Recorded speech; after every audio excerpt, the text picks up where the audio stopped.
Elon Musk and his doggy gremlins are causing chaos once again, and once again it's at the FAA. Fresh off of multiple planes crashing last few months, he's still got his grubby little fingers in their business. Now, it obviously has nothing to do with his own profit motive, his desire to get this $2.4 billion contract taken away from Verizon, given to Starlink, which I'm sure you've heard about. Now he says it's not that, okay?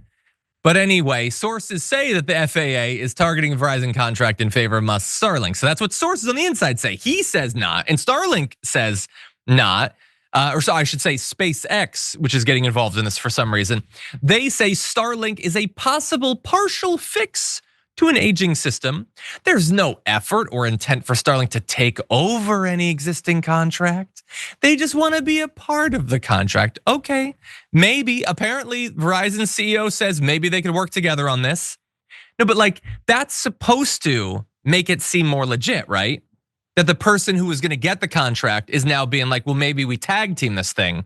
But if it's the co-president who's trying to steal your contract, maybe the best case scenario for you is still having part of it. Maybe providing a little bit of cover for them so that it doesn't look as blatantly corrupt allows you to still get some of it rather than it being taken wholesale away from you and handed to Starlink. Again, I don't know. There's not a lot of transparency coming out of this administration aside from the occasional leak, but that's what is apparently going on that contract. And broadly, Elon Musk and the government area of transportation has not been going well. And so Sean Duffy is the transportation secretary. We talked about him before. He's now been having at it with Musk in cabinet meetings.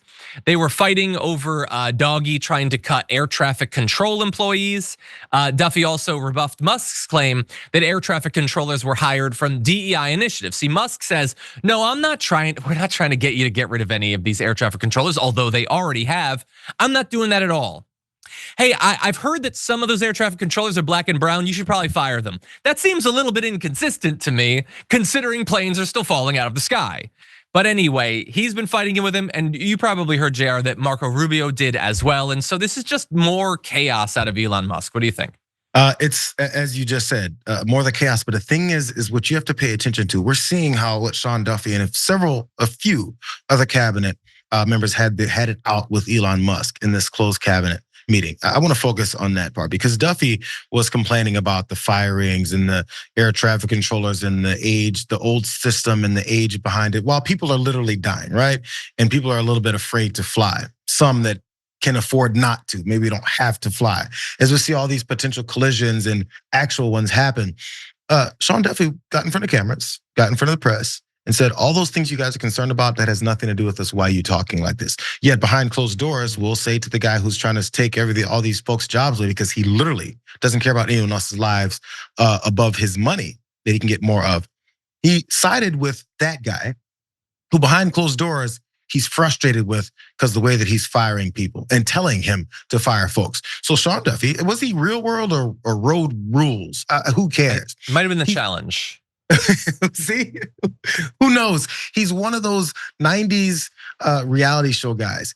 And I wonder why one of the 90s reality show guys from MTV doesn't care about whether or not you live or die because he's got a position that's gonna benefit him. He toes the line when his job is to protect Americans and make sure that our systems are in place correctly. If they're outdated, if they're old, if there's shortages here and all this that they were saying is happening and none of that is being addressed, their objective is to just allow you to fly risky.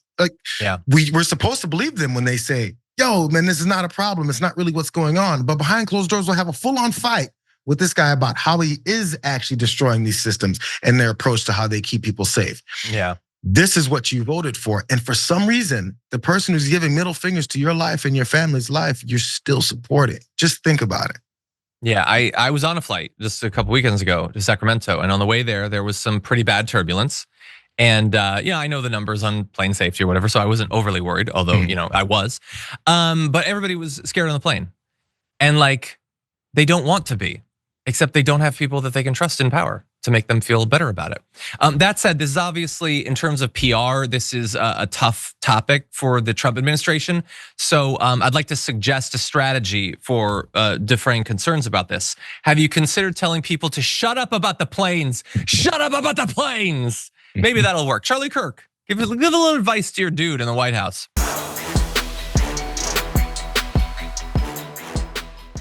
When you click the join button and become a tier 2 member, you get access to all of our weekly top 10 lists. What are you waiting for?